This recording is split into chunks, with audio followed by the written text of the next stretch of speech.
네, 2025년 국어 공무원 시험 통계학 기출문제 풀이 강의 해보도록 하겠습니다. 네, 전체적으로 단원별 출제 횟수를 보면은 5단원 3개, 가설검정 4개, 회기분석 4개, 여기 3단원에서만 10문제가 출제되었다. 전체 몇 문제야? 20문제잖아. 그럼 무려 50% 절반이 요 3단원에서 출제되기 때문에 요 3단원 중에 내가 하나라도 공부가 약해. 그러면은 요 시험 문제가 어렵게 느껴질 수 있습니다. 그리고 한 단원에서 4문제씩 막 이렇게 출제하기 때문에 그렇죠. 출제하기 때문에 당연히 기본 그냥 공식 이용해서 대입해서 푸는 문제 이런 쉬운 문제도 나오지만 이렇게 4문제씩 출제하다 보면 어떻게 제대로 개념을 너 알고 있냐? 그래서 그 개념을 이용해서 통계적 사고를 할 수 있냐? 이걸 이용해서 문제를 풀 수 있냐? 자, 이런 문제들도 출제되다 보니까 전체적으로 어렵다. 난이도는 어려움이 맞다. 자, 이렇게 말씀드리고 특히 통계학 개론에서 1부터 10단원 중에서 5단원, 10단원 특히 어렵잖아. 그렇죠? 그렇기 때문에 여기서 많이 나왔기 때문에 어려운 게 맞다. 자, 이렇게 말씀드릴 수 있겠습니다. 자, 그리고 이제 이거를 푸시는 분들은 그냥 집에서 이제 공부하면서 푸는 거잖아. 근데 실제 시험장에서는 다른 과목도 풀어야 되고, 그죠? 또 시간도 쫓기고, 그죠? 다른 과목도 풀어야 돼서 다른 과목을 위한 뇌를 또 써야 되고, 다른 과목들은 뭐 암기형이면 예를 들어 암기형 뇌를 써야 되는데, 요 이제 통계학은 또 이제 수리적 사고를 쓰는 그런 뇌를 또 사용해야 되고, 그다음에 시간의 압박도 쫓기고, 그렇기 때문에 어떻게 돼? 긴장되고 그런 상황에서 풀어야 되기 때문에 좀 더 어렵게 느낄 수가 있다라는 걸 항상 명심하면서 공부를 해 나가시길 바라겠습니다. 그래서 어렵긴 하지만 문제들 다 좋은 문제들이기 때문에 당연히 2번, 3번 계속 꾸준히 풀어보면서 '아 이런 문제가 내가 시험장에서 맞닥뜨린다면은 이렇게 풀어야겠구나.'라는 전략도 잘 세우시기를 바라겠습니다. 자, 그리고 언제나 누누이 말하지 마. 공부 어떻게 하라고? 효율적으로 하시라고. 여기 20문제나 있지만 내가 당연히 쉽게 풀 수 있는 문제들도 있을 겁니다.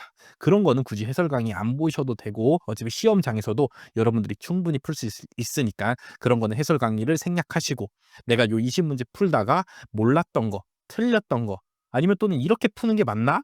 라는 생각이 드는 거 아니면 '어떻게 하면 좀 더 빨리 풀 수 있을까?'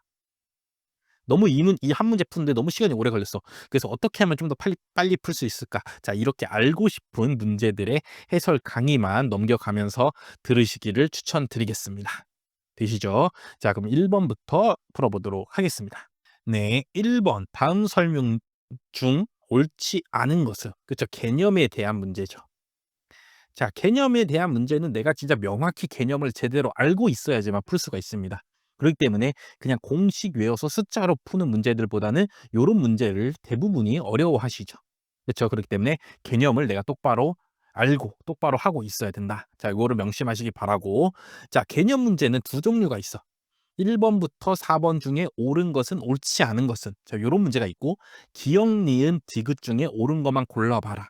그렇죠? 요런 두 종류의 문제가 있는데 자, 이렇게 1 번부터 4번까지 나오는 문제는 내가 3개만 알아도 된다고. 그렇죠. 1, 2, 3만 알아도 충분히 문제 풀 수 있어. 옳지 않은 거 찾는데 1, 2, 3이 다 옳아. 그럼 정답 몇 번이야? 4번 찍으시면 되죠. 그쵸? 근데 요렇게 기역, 니은, 디귿으로 돼 있는 문제들은 기역 알고 내가 니은도 알더라도 디귿을 모르면은 답을 못 고를 때도 있습니다.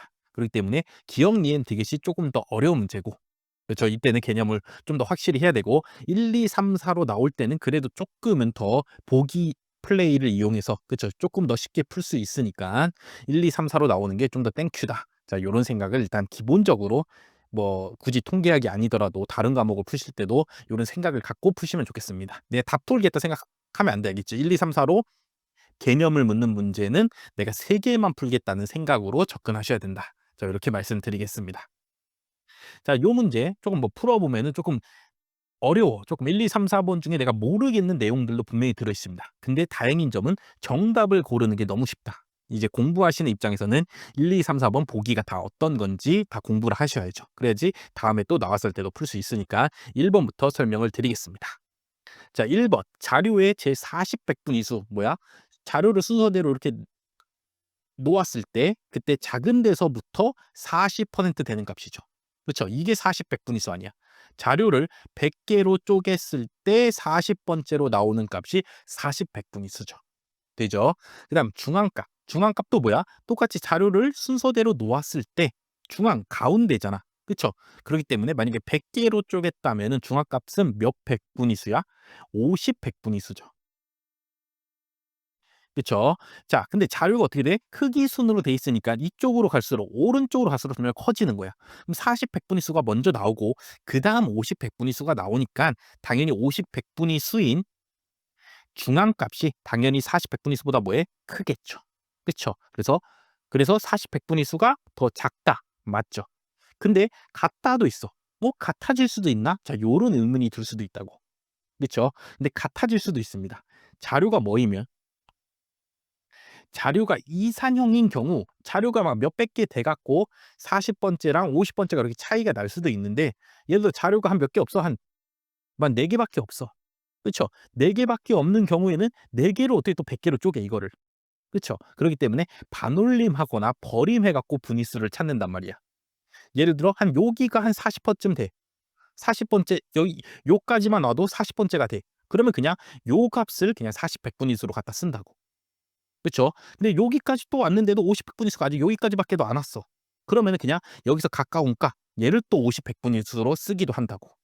되시죠? 이렇게 자료가 이산형의 경우일 때는 분위수가 정확히 그 딱 나눠지는 개수만큼보다 더 적거나 딱 깔끔하게 안 나눠지는 경우에는 그 번째 수를 찾기 위해서 그 근처 값을 찾아간다고. 근처 값을 찾아서 쓰는 방법도 있다고. 되시죠? 그러다 보니까 그냥 같아질 수도 있다. 되죠? 근데 40 백분위수가 더 먼저 나와야 되는데 50 백분위수가 나온 값보다 40 백분위수가 더 넘어갈 수는 없죠. 그쵸. 넘어갈 수는 없다고. 그렇기 때문에 40 백분위수는 작거나 같기만 할 수 있지 넘어가서 더 커질 수는 없습니다. 그쵸. 그건 당연한 소리죠. 그래서 중앙값이 50 백분위수구나. 난 분위수는 이렇게 크기 순으로 나열했고 이 숫자가 커질수록 이 분위수에 앞에 적혀 있는 몇 번째 분위수 요게 커질수록 값이 커지는구나. 자, 요거만 알고 있었으면은 쉽게 풀 수 있는 문제였다. 그래서 1번 맞다. 되죠? 자, 다음 2번 표준 편차와 변동 개수의 단위는 같니? 그쵸? 각 통계량마다의 단위 나오는 문제들을 지금까지 열심히 풀었잖아. 그쵸? 풀어본 결과 변동 개수 정말 유명한 게 뭐야? 변동 개수는 단위가 없죠. 그쵸? 평균을 표준 편차를 뭘로 나눠? 평균으로 나누기 때문에 표준 편차의 단위랑 평균의 단위가 약분돼 갖고 변동 계수는 뭐 하다고? 단위가 없다고. 그쵸? 이게 너무너무 중요한 거야. 끝이 개수로 끝나는 각종 통계량들은 다 뭐해? 단위가 없는 통계량이라고. 되죠? 자, 그에 반면에 표준 편차는 어때?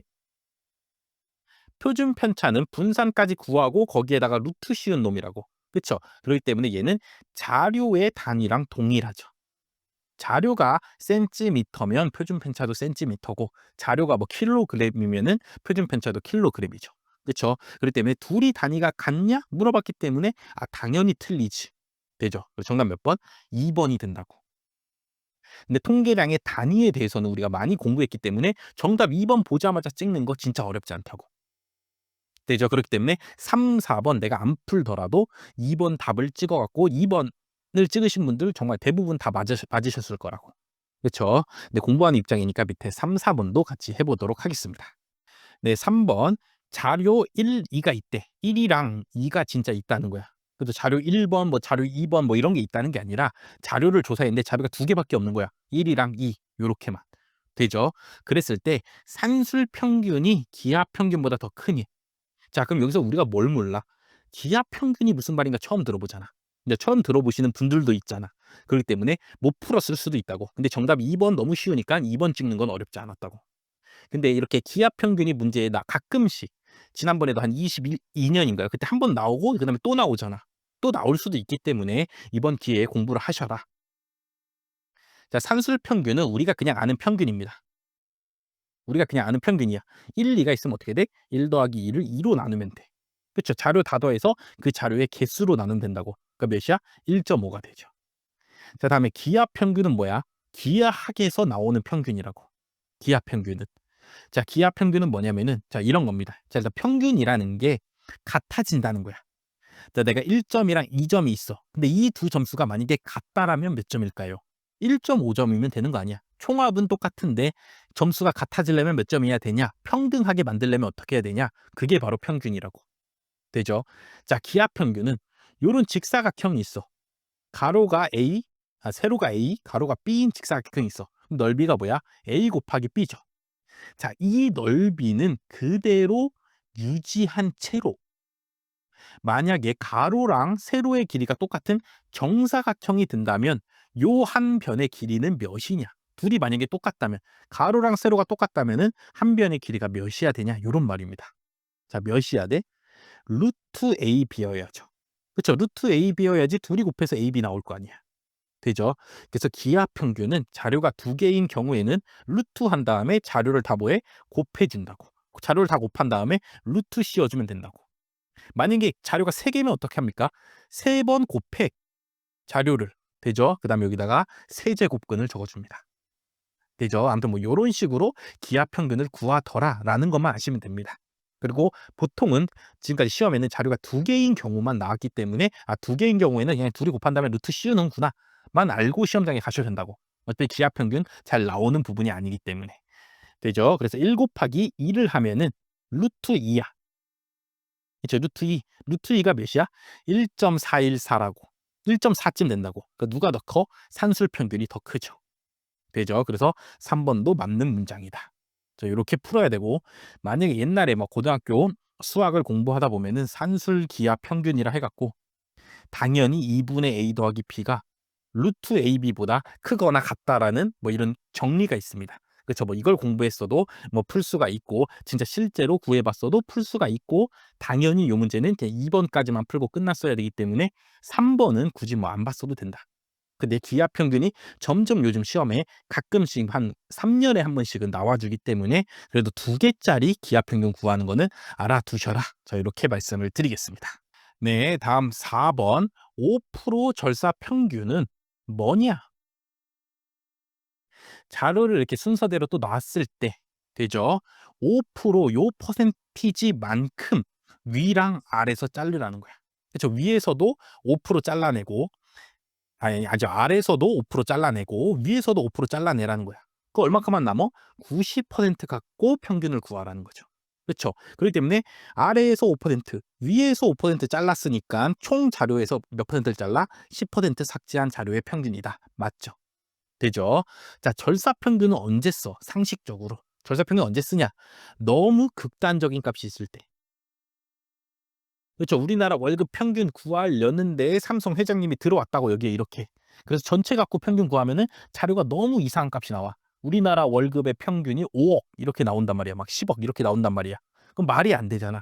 그렇죠. 그렇기 때문에 너무 극단적인 값, 너무 작은 값들을 일부 삭제해 주시고 나머지로만 평균을 구해서 그래도 어느 정도는 우리가 이해가 되게 우리가 말이 되게 우리가 상식적인 수준에서 상식선에서 알 수 있는 평균값을 구하기 위해서 절사평균을 사용한다고. 되죠. 극단적인 값이 있을 때 평균을 구하기 위해서 절사평균을 사용한다.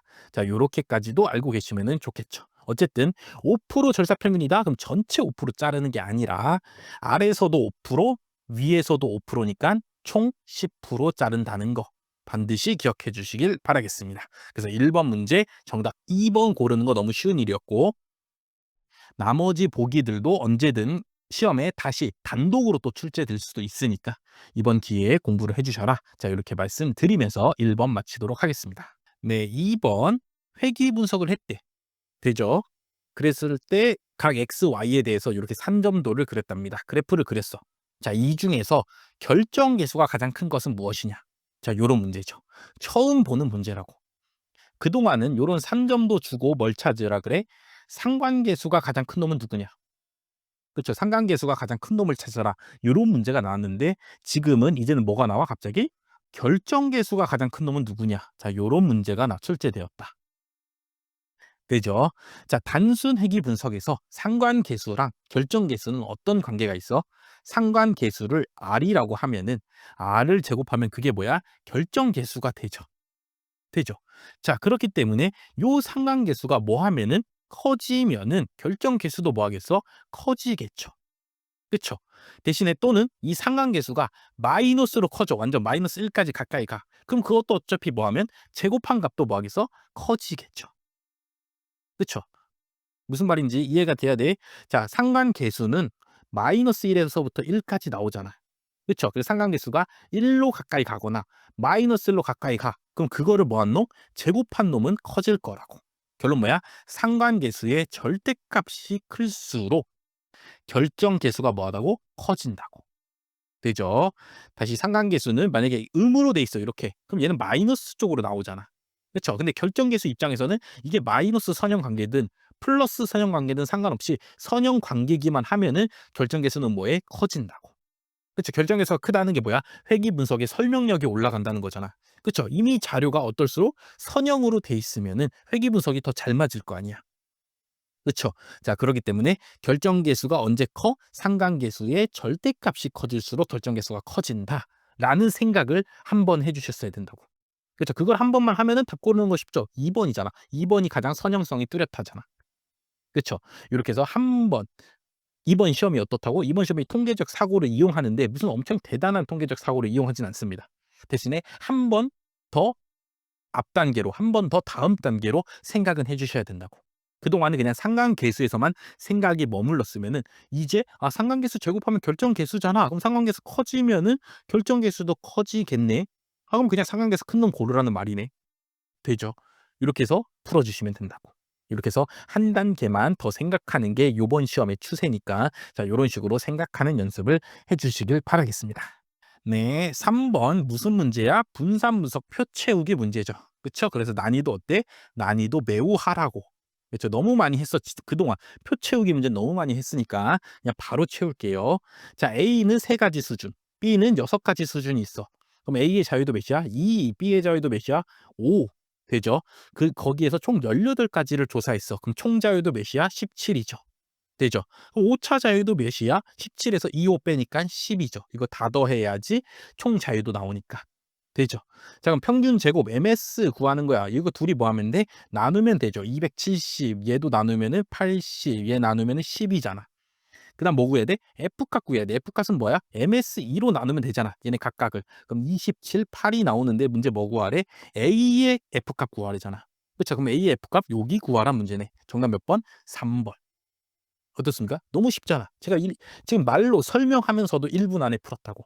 근데 여러분들은 시험장에서 어때야 돼? 이거를 적어도 20초 안에 풀어야죠. 그냥 보자마자 바로 갖다가 적고 어차피 여기만 구하는 거네. 그럼 여기 필요 없네? 까지도 생각하고 윗줄만 그다음에 오차 MSE는 구해줘야죠. 그렇죠? MSE를 구해야지 F값을 구할 수 있으니까 인자 A 줄이랑 오차 줄만 열심히 따다다다닥 집어넣어서 20초 안에 푼다. 이렇게 쉬운 문제는 분산분석표 채우기 지금까지 너무 많이 나왔던 요 문제 유형에 대해서는 빨리 푼다. 자, 요런 생각을 갖고 접근하시기를 바라겠습니다. 네, 4번 풀어보겠습니다. 4번 가설 검정에 대한 무슨 문제야? 개념 문제죠. 그렇죠. 개념 문제 원래 어렵다고. 일반적으로 뭐 공식해서 푸는 거나 분산분석 표 채우기 뭐 이런 당연히 그동안 많이 풀어왔던 거에 비하면은 개념은 다 명확히 알고 있어야 되기 때문에 어렵게 느껴질 수 있다. 근데 다행히 요 4번 문제는 그래도 우리가 지금까지 공부해왔던 것들이 다 1, 2, 3번에 적혀 있어. 이종으로 뭐냐? 검정량 뭐냐? 유의 확률이 작을 때 기약하는 거 맞냐? 다 공부해 왔잖아, 지금까지. 그쵸? 그래서 검정을 제대로 공부했으면은 1번도 맞아요, 2번도 맞아요, 3번도 맞아. 정답 몇 번? 4번이다라는 거를 찾아낼 수 있습니다. 내가 앞에서도 말했잖아. 그쵸? 개념 문제인데 1, 2, 3, 4번으로 나오면은 3개만 명확히 알고 있어도 정답 고를 수 있다고. 그쵸? 자, 그렇기 때문에 뭐 문제 푸는 거는 쉬웠는데 자, 요 4번 문장을 처음 보기 때문에 요 4번에 대한 해석 드리도록 하겠습니다. 자, 자료를 관찰한 후 기물가설과 대립가설을 설정하니. 그쵸? 자료를 먼저 조사하고 그다음에 가설을 설정하냐. 자, 요런 말이죠. 그쵸? 자, 요 문제는 약간 좀 사회조사 분석사의 뭐 조사 방법론 같은 문제죠. 그쵸? 연구를 할 때 어떻게 하냐고. 굳이 통계학이 아니더라도 연구를 할 때 자료 조사를 먼저 하냐, 가설 설정을 먼저 하냐. 자, 요런 문제죠. 그쵸? 자, 그래서 만약에 이렇게 할 경우에는 문제가 있습니다. 내가 자료를 조사했어. 그래서 이미 자료를 다 알아. 그다음에 이 자료 갖고 뭐 하는 거야? 가설, 귀무가 맞냐? 대립이 맞냐? 내가 정하는 거 아니야. 그쵸? 근데 내가 이미 자료를 알고 있으니까 내가 주장하고 싶은 대로 맘대로 가설을 설정하면은 무조건 대립이 맞게 또는 무조건 기무가 맞게 설정할 수가 있다고. 그쵸? 자료를 조사해 봤더니 우리나라 사람들 키 평균을 조사했더니 170이 나온 거야. 그쵸? 근데 나는 이번 연구에서 이번 연구에서 무조건 대립이 맞게 하고 싶어. 그래서 귀무가설을 아하, 얘가 170 나왔으니까 모평균은 150이다. 그다음에 대립가설을 150보다 크다. 이렇게 설정하면은 아, 무조건 대립이 맞게 되겠다. 그쵸? 이렇게 내 맘대로 가설은 내가 정하잖아, 연구자가. 그래서 연구자가 정하다 보니까 자료 조사를 먼저 하면은 내가 원하는 결과로 가버릴 수가 있다고. 되죠? 그렇기 때문에 아직 자료를 조사하기 전에 객관적으로, 그쵸? 내가 알고 싶은 대로 일단 가설을 먼저 정해 놓고, 그쵸? 기무가설과 대립가설을 먼저 설정해 놓고 그다음에 뭐해? 자료를 조사하고 그걸로 검정 통계량을 구하고 그다음에 어느 게 맞냐 요렇게 가줘야죠. 그쵸? 이렇게 가는 게 맞는 거라고. 이치에 맞다고. 그쵸? 다시 자료 조사를 먼저 하고 가설 설정을 하게 되면은 내가 귀 묻은 대립을 내 맘대로 정해서 내가 '아, 대립이 무조건 맞게 해야지.' 이런 식으로 조작될 수가 있다고. 그쵸? 그럴 수가 있기 때문에 당연히 가설 설정을 먼저 하는 겁니다. 그쵸? 자, 요런 식으로 요거는 뭐 어떻게 보면 통계학 문제가 맞기도 한데 어떻게 보면은 뭐 사회적 연구, 뭐 각종 과학적 연구, 뭐 그런 연구를 할 때 당연히 성립하는 원칙이기 때문에 여러분들이 뭐 사회조사 분석사를 따려고 조사 방법론 공부했을 거 아니야. 그쵸? 그럼 거기에 뭐에 연구의 순서 뭐 이런 게 있을 거 아니야. 그쵸. 거기서 한 번쯤은 공부해 봤을 법한 내용이기 때문에 아, 그냥 이게 당연히 틀린 말이지. 가설부터 먼저 설정하는 게 당연히 맞는 말이지. 자, 요렇게만 생각해 주시고 넘어가면 되고 당연히 검정에 대한 개념 공부를 똑바로 했으면은 1, 2, 3번 이게 정의야. 그쵸. 제2종 오류의 정의, 검정령의 정의, 유의 확률을 이용해서 검정하는 방법. 그쵸. 이거 정말 기본 중에 기본이기 때문에 당연히 4번은 모두가 맞췄을 거라고 생각하고 뭐 모두가 맞추셨으면은 당연히 이 해설을 들으시는 분도 없겠죠. 그쵸. 없는데 '아, 4 번이 왜 이런 문장이 나왔지?' 이런 게 궁금하신 분들을 위해서 한번 설명을 드렸습니다. 되죠? 뭐 이렇게 뜬금없는 게 나올 수도 있다. 하지만 내가 개념을 똑바로 해 갖고 나머지 3 개만 제대로 정신 차리고 풀면은 충분히 정답 맞출 수 있다. 자, 요렇게 생각하시고 넘어가면 되겠습니다. 네, 5 번 뭐 그냥 단순한 거죠. 카이 제곱 검정이죠. 그쵸? 분할표에서의 카이 제곱 검정 뭐야 2 바이 3 표. 그쵸. 2 바이 3 분할표에서 카이 제곱 검정이니까 검정 통계량 구할 수 있죠. 각각의 뭘 구해서 기대도수를 구해 주면 되잖아. 그쵸. 기대도수 요거랑 요거 곱한 다음에 요거로 나눠 주면 되죠. 그쵸. 그렇게 해 갖고 어쨌든 뭐 지금 개수가 다 일정하기 때문에 기대도수가 다 50 이겠네. 그쵸. 요렇게 해 갖고 뭐 빼고 5 빼기 2의 제곱 나누기 2로 해 갖고 어쨌든 검정 통계량 구하는 거 시간만 있으면 누구나 다 하실 수 있다고. 그쵸? 그렇기 때문에 뭐 그거는 뭐 그동안 많이 설명을 드렸기 때문에 굳이 그걸 설명드릴 필요는 없을 것 같고 자, 오늘 설명드릴 거는 요 문제를 정말 시간 없을 때 어떻게 풀어야 되냐. 그쵸?